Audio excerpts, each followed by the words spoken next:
El director del Servicio de Impuestos Internos, Julio Pereira, como ustedes saben, está en el centro de la polémica por sus vínculos con Cencosud y la millonaria condonación que hizo a Johnson, la empresa que luego fue adquirida justamente por Cencosud. El gobierno dijo que está a la espera de la resolución de la Contraloría y de la Comisión Investigadora para definir su futuro. Vamos a conversar sobre este tema con el diputado del Partido Socialista, Carlos Montes, miembro además de esta Comisión Investigadora. Diputado, ¿cómo está? Muy buenas tardes. La primera pregunta, ¿debe renunciar el director del Servicio de Impuestos Internos? Buenas tardes, Daniel. Mire, la verdad que desde que comenzó esta investigación y a medida que se iban recabando nueva información, nosotros le planteamos al ministro de Hacienda que lo lógico sería lo menos que lo separara del cargo mientras durara esta investigación, mientras se pronunciara la Contraloría. Ahora se incorpora este nuevo antecedente, que él tenía un contrato con Cencosud, que nunca lo dijo, sino un problema que tenga contrato con empresa y que tenga arriendo. Nunca lo planteó. Y aquí esto viene a reforzar el conflicto de interés. Ya no es solo el conflicto de interés en directo, porque pasó de ser parte de la empresa auditora PricewaterhouseCoopers, que asesoraba a Johnson, a pasar a ser la contraparte, la parte directiva de impuestos internos que terminó condonando. A esto se agrega este arriendo. Ahora, ¿Cómo? diputado, él hoy día en una carta en el Mercurio, en una columna más bien, más que una carta, sostiene que hasta que no salga el fallo de la Contraloría, este sumario, se debe respetar su inocencia y que es parte mínima, según dice él, del debido proceso. ¿Hay que esperar o no lo que diga Contraloría en definitiva? Mire, lo que ha ocurrido con impuestos internos es bastante serio. Y usted es cuestión de que hable con los funcionarios de impuestos internos. En todas partes a los funcionarios los cuestionan por un perdonazo de esta envergadura, 120 millones de dólares. El más alto que ha habido nunca en la historia. Esto afecta a la institución que recauda los impuestos, que determina los impuestos que se van a recaudar. Esto es realmente serio. Esto era serio cuando fue el perdonazo, ahora todavía es más serio cuando él aparece vinculado a la empresa, a una de las empresas que fue beneficiada indirectamente por este perdonazo.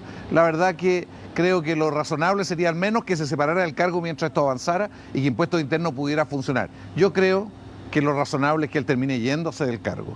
Y aquí tenemos que sacar lecciones. No puede ser que una persona que está un día en el lado de la empresa, defendiendo a una empresa desde una auditora, al otro día pasa a ser director y atendiendo los mismos casos. Aquí debe haber un periodo intermedio. Esto ocurrió en este gobierno, también ocurrió en el gobierno anterior.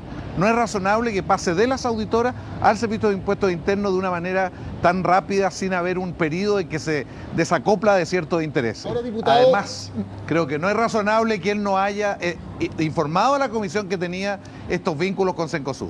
Diputado, entre las defensas que realiza el director del Servicio de Impuestos Internos está a decir que él no estaba directamente a cargo de llevar a cabo este proceso de condonación de Johnson, que fue algo que hizo una entidad autónoma dentro del servicio, como es la Dirección de Grandes Contribuyentes. ¿No les hace sentido a ustedes esa defensa que hace de su actuación el director Pereira? Mire, cuestión de que usted lea los testimonios de la comisión, lo que dijo la persona que estaba a cargo de Grandes Contribuyentes, el conjunto de la información. Él participó en el proceso de condenación de distintas maneras, en distintos momentos. Y el conflicto de interés tiene que ver con eso, con que él participó. Él debería haberse arrestado. Es difícil, dado la responsabilidad de su cargo, porque Grandes Contribuyentes depende de él. Él nombra al encargado de Grandes Contribuyentes. En fin, nosotros creemos que hay suficientes testimonios que permiten aseverar con firmeza de que hubo conflicto de interés. Hay otra parte de la investigación que quedó a mitad de camino porque no tuvimos todos los datos. Es si la condonación fue irregular o no fue irregular. Y eso está... La comisión estableció que era necesario que el Ministerio Público, que el Consejo de Defensa del Estado entraran en la investigación porque nosotros no tuvimos acceso a los expedientes del caso. Para eso se requería que 9 miembros de la comisión estuvieran de acuerdo. Desgraciadamente la derecha no dio los votos necesarios para poder acceder a los expedientes y tener toda la información. No tuvimos información, por lo tanto, respecto a este segundo tema. Eso lo transferimos y lo trasladamos al Ministerio Público y al Consejo de Defensa del Estado, que deberían entrar a investigar mucho más en profundidad. Diputado, voy a citar las palabras del propio Julio Pereira hoy día en el Mercurio. Él sostiene: el denominado caso Johnson no es la excepción. Tanto la condonación de intereses y multas como los pagos de impuestos efectuados por la empresa se enmarca dentro de las actuaciones históricas del servicio. Así, 54 empresas en situación similar a Johnson en montos y porcentajes fueron condonadas en las administraciones pasadas. ¿Sirve esto como defensa frente al argumento de que podría haber alguna irregularidad y que podría haber un perjuicio para el Estado, decir que en otros casos también se hizo en montos y porcentajes similares? Mire, sabemos que Impuestos Internos tiene facultades para esto y sabemos que tiene que hacerlo siguiendo ciertas reglas. Y si lo hizo adecuadamente o no, eso se ha trasladado al Ministerio Público y al Consejo de Defensa del Estado. Lo que nosotros agregamos, y hay que decirle al señor director de Impuestos Internos, que el problema es que él defendió a Johnson como parte de Pricewaterhouse. Él y el subdirector defendieron a Johnson y posteriormente él participó de una manera directa e indirecta en el proceso de condonación. Ahí está el conflicto de interés. A esto se agrega que él tenía un vínculo directo con Cencosud, que fue la principal empresa beneficiada. Por lo tanto, el argumento de él no es un argumento sólido. Diputado, como parte de la comisión investigadora, ¿qué evaluación hace del propio trabajo que realizaron ustedes? Se lo pregunto porque el antecedente clave del que hoy estamos conversando, este contrato de arriendo con Cencosud, fue aportado por una investigación periodística de la revista ¿Qué pasa? ¿Ustedes como comisión investigadora no fueron capaces de encontrar esos datos? ¿Qué es lo que ocurrió? ¿Por qué la comisión no fue la que encontró un dato tan relevante para su trabajo? Mire, la verdad que las comisiones del Parlamento tienen una serie de restricciones. No tienen instrumentos, no tienen dispositivos institucionales para investigar. Tenemos muchos límites también en las barreras del secreto, en este caso tributario. Lo que en otros países se resuelve por la vía de que las investigaciones del Parlamento son apoyadas por equipos directamente de la Contraloría o por otros equipos especializados, no existe en Chile.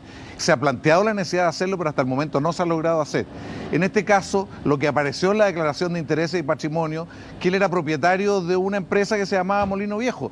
Poder entender de que detrás de eso estaba el arriendo de una propiedad y que esa propiedad tenía vinculación con Cencosud era bastante difícil para la comisión con los antecedentes disponibles. Ahora, diputado, yo comparto con ustedes.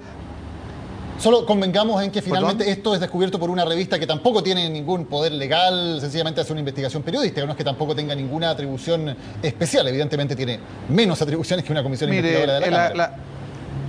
Es altamente probable que la entrevista, la empresa periodística llegó a esto producto de alguna denuncia de alguna persona. A nosotros nos llegaron muchas denuncias y pudimos escarbar en muchos aspectos de esta investigación por antecedentes que nos aportaban o personas de impuestos internos o otras personas.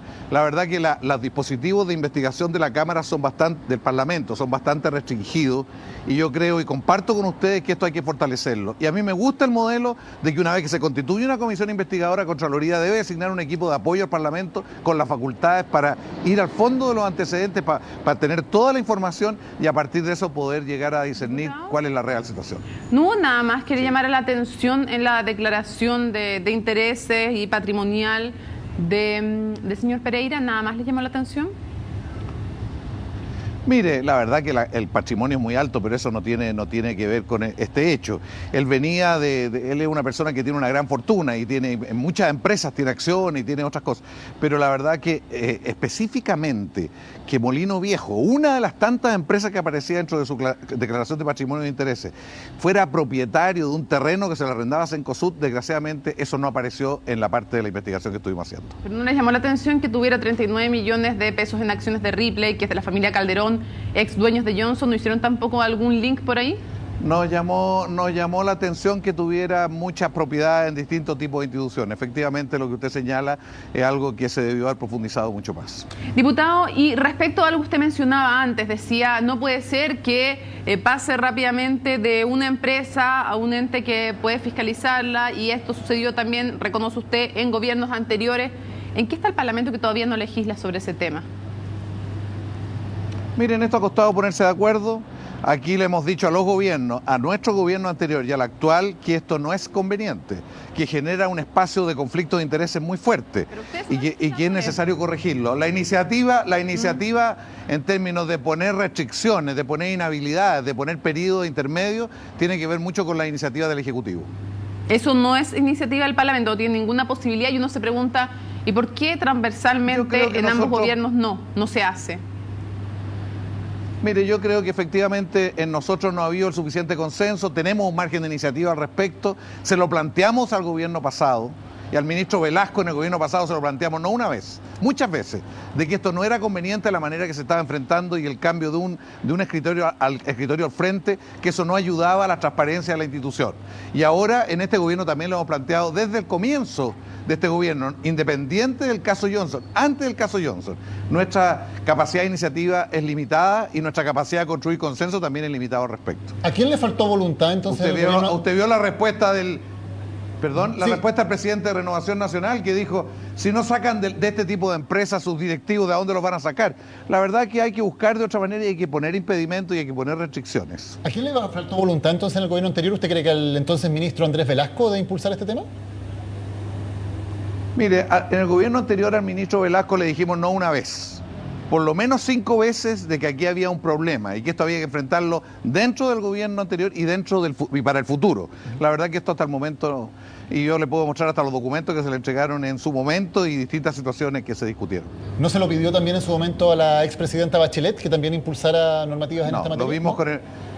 Esto es una cuestión que está dentro del ámbito del Ministerio de Hacienda y lo planteamos dentro del Ministerio de Hacienda. Vamos a otros temas de la contingencia, también su candidatura senatorial, y lo primero que le quiero preguntar, ya que su contendora básicamente va a ser Soledad Alvear, más que los de la otra lista, porque se va a elegir evidentemente uno de cada gran bloque. ¿Qué tan distinto sería usted como senador de Soledad Alvear? ¿En qué podría haber una diferencia? Mire, la verdad, Mónica, este cambio tan brusco de tema, un tema que es tan delicado como es poner en juego impuestos internos, este otro ya, bueno, yo no me queda otra que decirle que con Soledad Alvear somos parte de un mismo equipo, que es la oposición, y que tenemos por delante que discutir, plantear nuestro punto de vista respecto a la derecha que tenemos delante. A su vez, en el caso mío, yo voy a apoyar desde el primer día, desde ahora ya, todo el trabajo por las primarias de Michelle Bachelet. Voy a sostener los puntos de vista, ahí veremos en el camino cuáles son los puntos comunes y cuáles pueden ser matices o diferencias que podamos tener. Ahora, le envió en lanzamiento de su candidatura una carta a Ángela Geria, mamá de Michelle Bachelet. Uno puede entender entonces que Michelle Bachelet está con usted.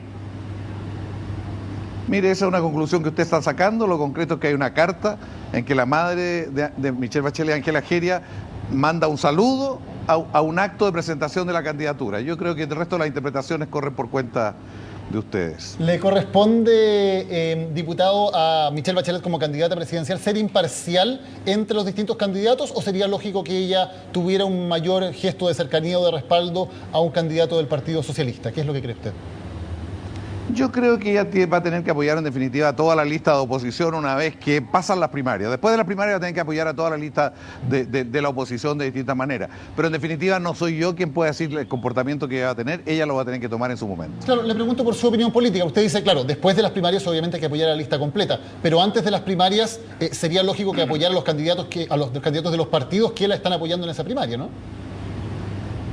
Mire, yo creo que en todo el trabajo de las primarias y también en la presidencial, lo razonable de la oposición y los que estamos con Michelle Bachelet, jugarnos porque Michelle Bachelet gane las primarias, pero también construir condiciones para hacer un buen gobierno, desde las primarias y después de las primarias. Esa es la tarea principal, y en ese marco veremos cómo las candidaturas parlamentarias van a ir desplegándose. Ahora, ¿tiene alguna duda usted que un militante del PS en las parlamentarias vota por un PS?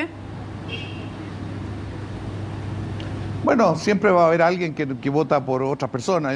Para mí eso no sería novedad, es parte de la diversidad que existe entre todos. Me refería a todos los Michelle sectores. Bachelet como militante socialista. ¿Hay alguna duda que pudiera Mire, votar por un DC? Yo no voy a hablar por ella.